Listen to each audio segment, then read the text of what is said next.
Do not touch him.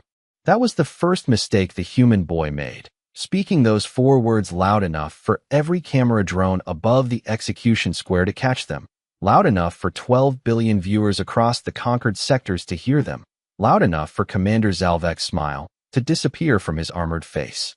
I was standing 30 feet from the center platform that day, 3rd row behind the honor guard, holding a ceremonial pulse staff I had not expected to use because the ceremony was supposed to be simple, clean, public, symbolic.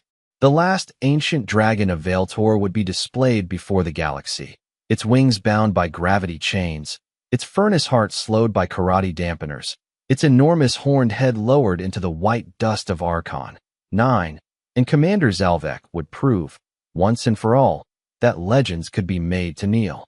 That was the plan. And plans, in my experience, only fail when humans are nearby. The dragon's name was Varith. Even I knew that, and I was not sentimental. Every hatchling in the outer systems knew the stories. Varith had once crossed storms that could rip capital ships apart. Varith had once slept inside a volcano for 900 years because, according to the old priests, ordinary mountains were too cold for him. Varith had once looked at an invasion fleet and made it turn around without lifting a claw. But stories get smaller when empires get bigger. That is what we believed. So when the karate brought him down, chained him, and broadcast the final ceremony in perfect high definition, most of us felt proud. Some laughed, some bowed, some recorded messages for their families, bragging that they had witnessed history. Then the human walked into the square. He was not impressive. That is important. He was maybe 16 years old, a little over 5.5 feet tall, wearing dusty travel clothes, scuffed boots, and a faded gray backpack with one strap hanging loose. His hair was dark, his face young, and his hands were empty. No armor, no rifle, no diplomatic seal, no visible reason to still be breathing in a military zone guarded by 200 karate soldiers.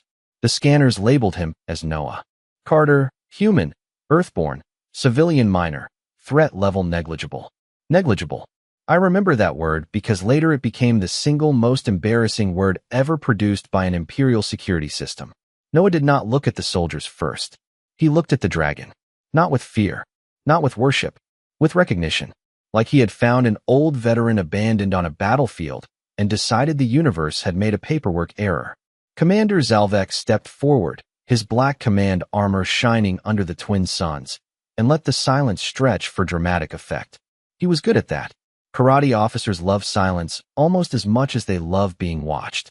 "Human child," he said, his voice rolling across the square through the broadcast speakers. "This is not a rescue shelter." The soldiers laughed. The crowd of alien officials laughed harder. Even I made a clicking sound that might have been amusement. Noah Carter simply adjusted the strap of his backpack and took one more step toward the chained dragon. The nearest guard lowered his weapon. The camera drones tightened their circle. Varith's great golden eye opened just a fraction, and for the first time all morning, the dragon looked afraid. Not of us. Of the boy. The strangest thing about Noah Carter was not that he crossed the security line. It was that he crossed it like the line had been drawn for someone else. No hesitation. No glance at the rifles tracking his chest. No small stumble from the low battlefield gravity of Archon 9. He walked through white dust and broken banners with the steady pace of a kid crossing a school parking lot, and that made every trained soldier around me uncomfortable in a way none of us wanted to admit. Karate children learn fear through volume. Loud engines, loud orders, loud victories. Humans, apparently, learn something different. Noah stopped 10 feet from Varith's lowered head and slowly set his backpack on the ground. That was when I noticed the patches sewn into the fabric. An American flag, a faded mountain rescue badge, a small stitched shape of earth, blue and green, almost childish. Commander Zalvek noticed too, because his mouth curled again. Confidence had returned to him. He had remembered there were cameras. "Are you lost, Earth Boy?" he asked. "Or did your caretakers forget to lock the nursery door?" Laughter rolled through the square. It bounced off the execution towers, carried through the broadcast speakers, and probably sounded wonderful to every karate home watching from safe apartments under artificial skies. Noah did not answer right away. He knelt beside the dragon's chained muzzle and examined the nearest gravity shackle, not with panic, but with focus. That bothered me more than it should have. Civilians look confused when they see Imperial restraint technology. Soldiers look cautious. Engineers look impressed. Noah looked annoyed, like someone had used the wrong knot on a camping rope. That chain is cutting off circulation under the left jawline, he said. His voice was calm, almost conversational. If you keep the pressure there, his airway will collapse before your ceremony ends. The square went silent for half a second. Not because the comment was brave, because it was useful. That was worse. Commander Zalvek tilted his head. You came here to offer medical advice to a war beast? Noah finally looked at him. I came here because you are hurting him wrong. A ripple moved through the soldiers. I felt my hands tighten around my staff. Humans had a talent for saying small things that sounded like doors closing. Zalvek stepped down from the command platform, each armored footfall deliberate, each movement shaped for the cameras. He towered over Noah by nearly 2 feet. His shadow covered the boy, the backpack, and part of the dragon's face. This creature ended fleets before your species learned to leave its own atmosphere, Zalvek said. It is not your pet. It is not your friend. It is a relic, and today the galaxy watches us erase the last reason to fear it. Noah stood up slowly. Then maybe the galaxy needs better reasons. Nobody laughed that time.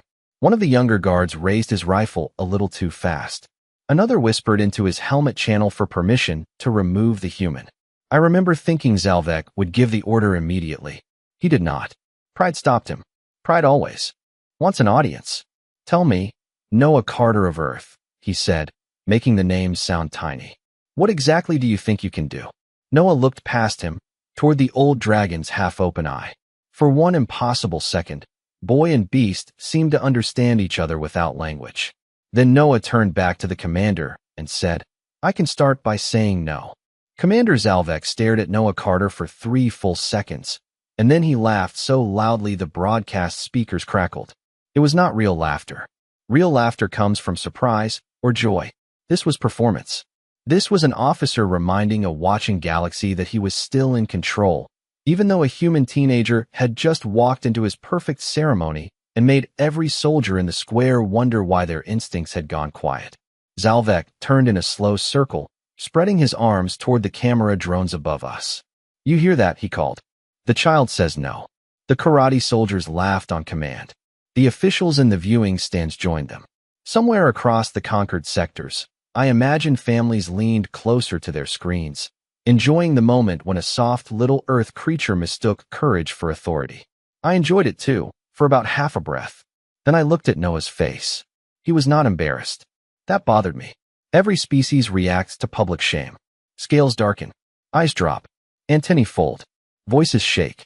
Noah Carter just stood there in the dust, one hand resting lightly on the strap of his backpack, the other hanging open at his side. Calm. Annoyingly calm. Like the entire empire had become background noise. Zalvek stepped closer until the edge of his armor almost touched Noah's shirt. Do humans always confuse volume with power? He asked. Noah looked up at him. Not usually. That seems more like your thing. The laughter cut off unevenly, as if someone had pulled wires from the sound system. A few soldiers shifted their weight. One of the camera drones dipped lower, hungry for the boy's expression. Zalvek's smile sharpened. Careful. You are speaking to the commander of the 5th Conquest Fleet. Noah glanced at the chained dragon, then back at him. And you are standing very close to someone who asked nicely once. I remember the heat under my collar plates. Not fear. Absolutely not fear. Karate officers do not fear unarmed miners from backwater planets. We simply notice unusual risk factors. That is what I told myself as Zalvek raised one clawed hand and pointed toward Noah's chest.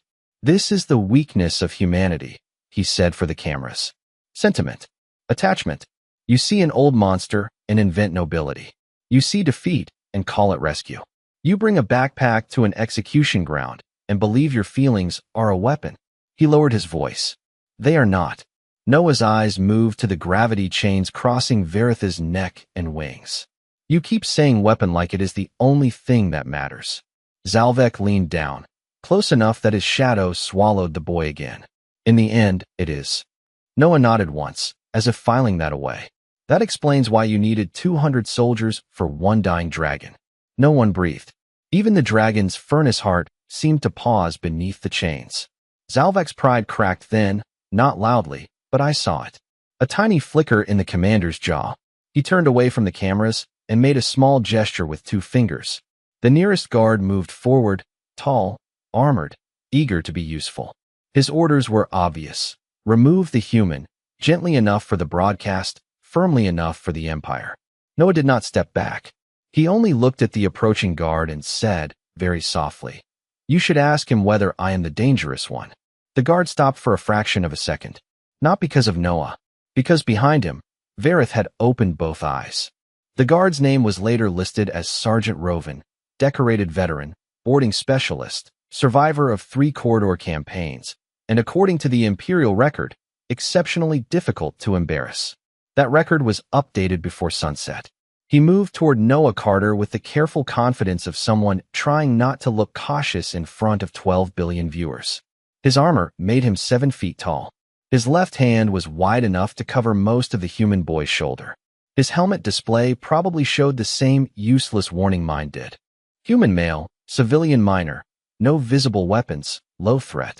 Roven reached for Noah's collar. Noah looked at his hand. That was all. Just looked. I swear the entire square felt the temperature drop. Commander Zalvek watched from 3 steps away, smiling again, because this was supposed to be the easy correction. Remove the interruption. Restore the ceremony. Teach the soft earth child that empires do not pause for feelings. Roven's armored fingers closed around the front of Noah's shirt, and every camera drone above us shifted to capture the moment. Noah did not pull away. He did not shout. He did not make a dramatic speech. He simply placed 2 fingers on the inside seam of Roven's wrist joint, turned his body half an inch, and stepped backward. Roven went still. Not stumbling. Not falling. Just suddenly, completely still, as if his own armor had remembered an appointment somewhere else. A warning tone chirped from his suit. Then another. Then every light along his right arm flashed amber. Noah looked up at him and said, "Your wrist actuator is exposed." Roven tried to move. His armor refused. The boy had not overpowered him. That would have made sense, in a terrifying kind of way. No, Noah had done something worse. He had understood the machine faster than the machine understood him. Zalvek's smile faded 1 layer at a time. "Release him," he ordered. Roven's voice came through his helmet, strained but steady. "Commander, my suit is locked." The laughter was gone now. Not reduced. Gone. There are silences that feel empty, and there are silences that feel crowded with bad conclusions. This was the second kind. Noah gently removed Roven's hand from his shirt and let it hang at the soldier's side. Then he patted the armored wrist once, almost politely. "You should get that checked." A few karate soldiers raised their rifles. Not all the way, just enough to show they were nervous. That was when Vareth made a sound. Not a roar. Not yet. A low furnace rumble rolled beneath the ground, soft enough to be mistaken for distant thunder, deep enough to make dust tremble around our boots. The dragon was watching Noah now with both golden eyes, and there was something ancient moving behind them, something confused, something that had not expected to feel curiosity again. Commander Zalvek snapped his hand upward. "Hold your positions." He said it for the troops, but he was staring at the boy. Noah had already turned away from Roven. He crouched beside his backpack, unzipped the front pocket, and pulled out a small red medical kit. A human medical kit. Cloth tape, sealant strips, a compact scanner, 2 water packets, and a pair of gloves too thin to impress anyone. The absurdity of it almost made me laugh again. Almost. Noah walked back to Vareth's muzzle and knelt in the dust. The dragon's eye narrowed. His voice, when it came, was rough as stone dragged across steel. "Little Earthborn," Vareth whispered, loud enough for the nearest microphones to catch. "You should have run." Noah opened the medical kit and checked the scanner battery. "Yes," he said. "People keep telling me that." Vareth's chained breath stirred the dust around him. "I am old. They have already won." Noah looked at the gravity shackle biting into the dragon's jawline, then at the rows of armed soldiers, then at Commander Zalvek, whose perfect ceremony had become something nobody could control. The boy's face stayed calm. That was the worst part. "No," Noah said, pressing the scanner against the dragon's scales. "They have already started losing. Vareth's warning should have ended it." That was how ancient creatures spoke in our stories. One sentence from a dragon, and kings changed their plans. Armies turned around. Priests wrote books. Noah Carter just tore open a packet of sealant foam with his teeth and kept working. I watched his small human scanner crawl across Veritha's scales, chirping weakly as it tried to understand a body older than most empires. The device was not designed for dragon anatomy. Of course it was not. Nothing was. The screen flashed errors in bright red letters, but Noah tapped through them like an annoyed teenager fixing a bad phone app. Your left lung is compressed, he said. Your heart rate is too slow. You have a toxin in your bloodstream, probably delivered through the chain anchors. Veritha's eye narrowed. You speak as if I am a patient. You are. I am Verith of the Burning Crown. That is a long name for someone avoiding medical care. The dragon stared at him. I had seen officers freeze under that gaze. I had seen hardened soldiers suddenly remember urgent business on different planets. Noah simply pressed a water packet against a cracked line between two scales and squeezed gently. The dust hissed as moisture touched heat. Commander Zalvek's patience finally broke through his theatrical calm. Enough. His voice snapped across the square. This display of human sentiment has gone from amusing to insulting. Noah did not turn, then stopped watching. A sound moved through the viewing stands. Not laughter this time, something closer to disbelief. Zalvek lifted one hand, and the honor guard shifted into a tighter formation around the dragon. Their rifles remained lowered, but the message was clear. The ceremony was becoming a confrontation, and the Empire did not like confrontations it had not scheduled. Veritha's breath warmed the dust beside Noah's knees.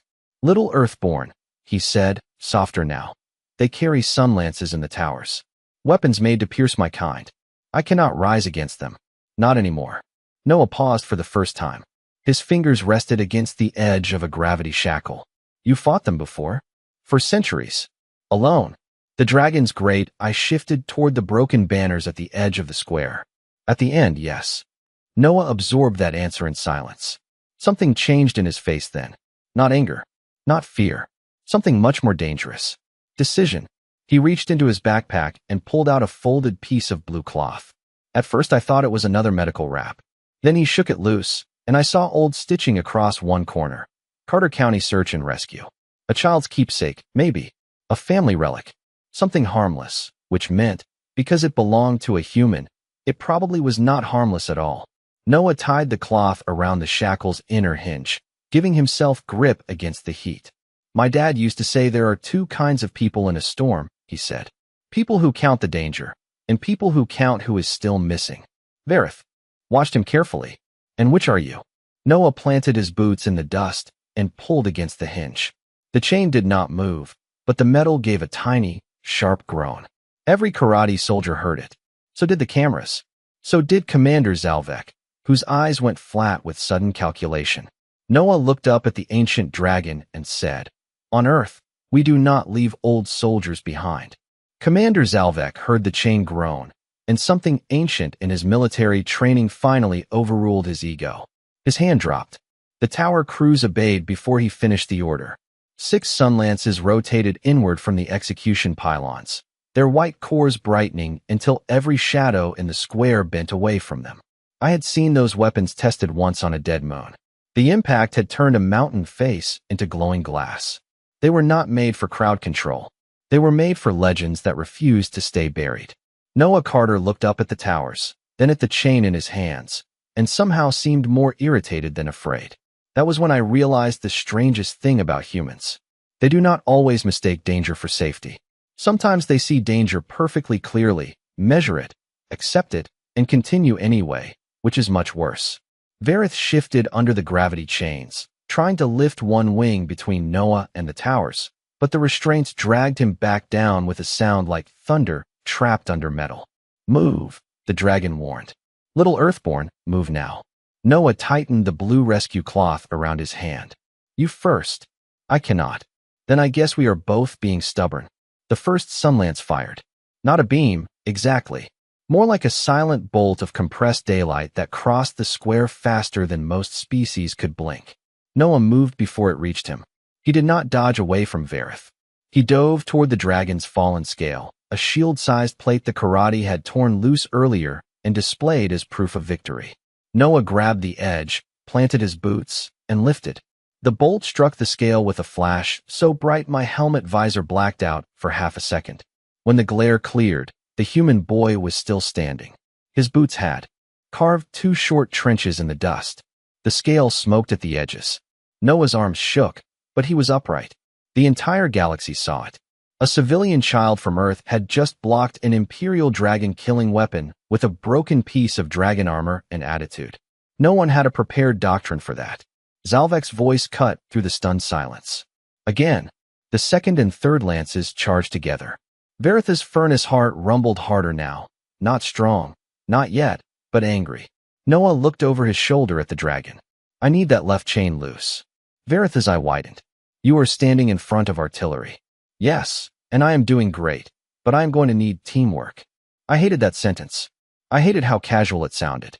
I hated even more that it made sense. Verith dragged one massive claw against the dust, finding the chain anchor under his own weight. The second lance fired.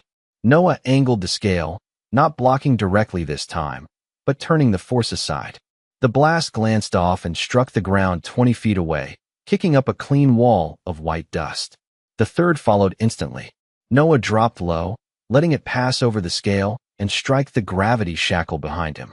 The damaged hinge screamed. The blue rescue cloth snapped loose and fluttered into the air like a tiny flag. Then the left chain broke. Not fully, just one link, one impossible link, but it was enough. Verith drew his first real breath in hours, and every flame sensor in the square went red. Commander Zalvek stepped back. I did too. Noah picked up his medical scanner from the dust, checked the cracked screen, and smiled for the first time. Good, he said. Now he can breathe. The broken link changed everything, but not in the way Commander Zalvek expected. He thought a freed breath meant a final roar, a dramatic last attempt from an old creature too proud to fade quietly. That was how karate history treated resistance. One spark, then darkness. But Verith did not roar. He inhaled. Slowly. Deeply. The dust around his muzzle pulled inward like the whole square had become a lung, and every flame sensor on every helmet climbed past safe limits. Noah Carter saw the numbers, flashing across Rovin's frozen armor, and understood faster than the rest of us. The toxin is heat reactive, he said. That is why they kept your breathing shallow. Veritha's golden eye narrowed. They poisoned my fire. No, Noah said, already moving toward the chain anchor near the dragon's chest. They made it afraid to wake up. Commander Zalvek pointed to the tower crews. Increased dampening field. Lock the heart down. The pylons answered with a low electrical hum. Blue rings of force tightened across Veritha's ribs, pressing the ancient dragon back into the white dust. The furnace glow under his scales flickered, then dimmed. For one terrible second, I thought the ceremony had recovered. Then Noah slipped. Not dramatically, not like a hero in a story. His boot caught on a buried chain ridge, his hand scraped against a cracked scale, and he caught himself before falling. A small line of red appeared across his palm. Human blood. Barely enough to matter. That was what I thought. That was what everyone thought.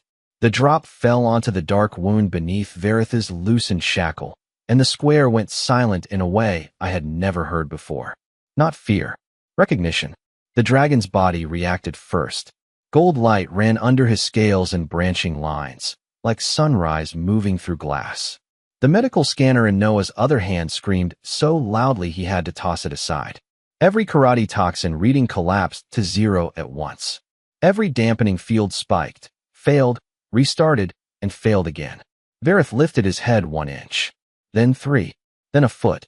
Noah stared at his own palm, then at the dragon, as if even he had not expected that part.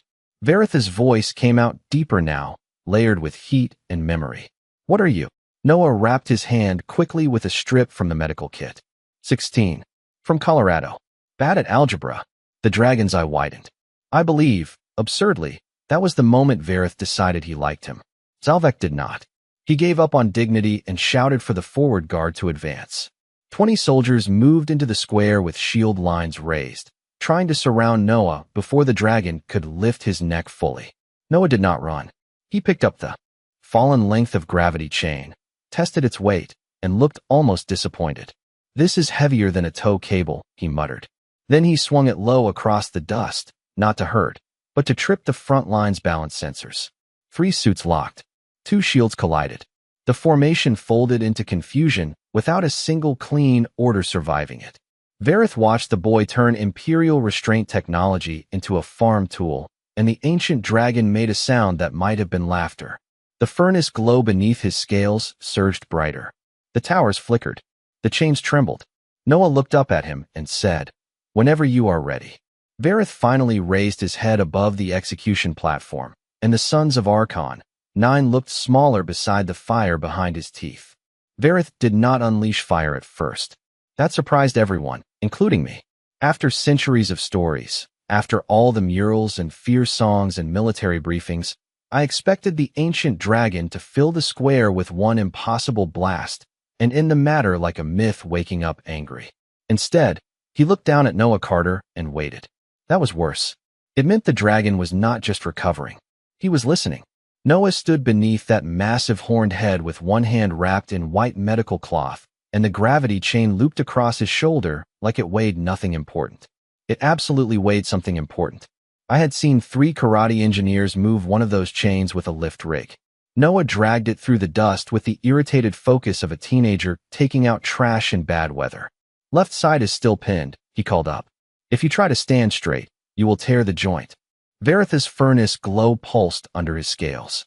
"You give commands to dragons?" "No," Noah said. "I give advice to patients who are making poor choices." The old dragon blinked once, very slowly. Then he shifted exactly the way Noah told him to. Commander Zalvek saw it too, and for the first time that morning, he stopped performing for the cameras. His voice dropped into the private command channel, but my helmet caught fragments. "Contain the boy. Separate them. Do not let the human coordinate." There it was. Not kill the dragon. Not secure the square. Separate them. Zalvek had finally understood the problem, which meant he was only 5 minutes behind the human child. The elite guard advanced from 3 angles with suppression shields raised, not charging blindly now, but moving with careful discipline. Karate soldiers are not fools. Arrogant, yes. Loud, often, but trained. They formed a closing triangle, shields forward, shock poles low, tower pylons humming behind them. Noah watched their feet. Not their weapons. Their feet. "They are locking the space," he said, "trying to keep you from turning." Vareth's claws dug into the dust. "Then I turn anyway. You turn small. I am the length of a landing craft. Then pretend you are not." The dragon made that almost laughing rumble again, and then the impossible happened.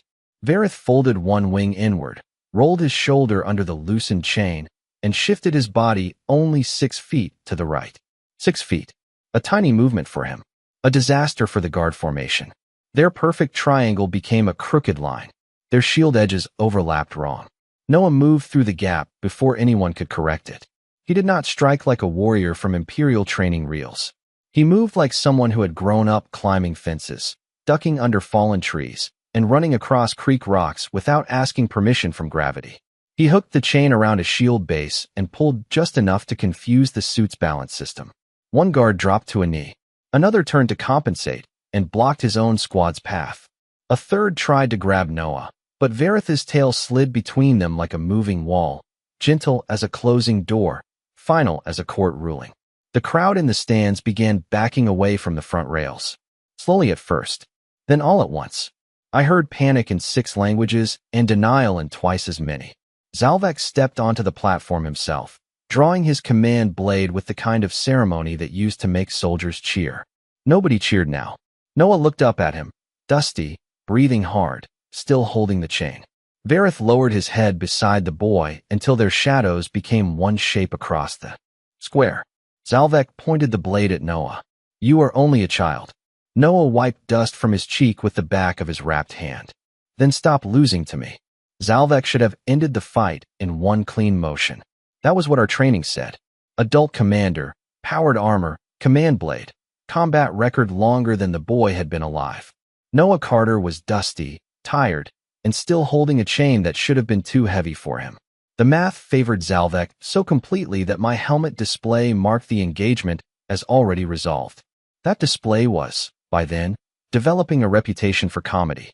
Zalvek lunged first, not at Vareth, but at Noah, because he had finally learned where the real threat stood. The command blade flashed under the twin suns, a clean arc meant to force the human back and break the strange rhythm between boy and dragon. Noah did not retreat. He stepped closer. That was the part none of us understood. Every sane species moves away from a larger weapon. Humans apparently treat danger like a door that opens inward. Noah dropped the gravity chain from his shoulder, let one end fall across the platform edge, and kicked it with the side of his boot. The chain slid 3 feet, caught under Zalvek's forward greave, and pulled his balance half an inch wrong. Half an inch. In a duel between legends, half an inch is a story. Zalvek recovered fast, twisting his armor with impressive control, but Noah had already moved beneath the commander's reach. He slapped his cracked medical scanner against Zalvek's chest plate. The scanner chirped once, overloaded, and sent a harmless diagnostic pulse through the armor's exposed command port. Harmless to flesh. Disrespectful to expensive electronics. Zalvek's armor locked from the neck down. The command blade froze in midair. Noah stepped aside, as if avoiding a closing elevator door. "You really should cover your maintenance ports," he said. Across the square, Vareth rose. Not all at once. Not with the easy grace of a young beast from old paintings. He rose like a mountain, remembering that it had never asked permission to stand. One chain slid from his shoulder. Another snapped free from the dust. The tower.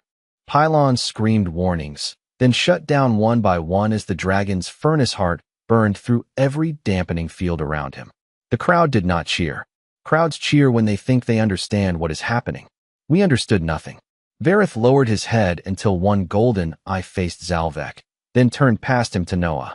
"Little Earthborn," the dragon said, and his voice rolled over the square like warm thunder. "You have my thanks."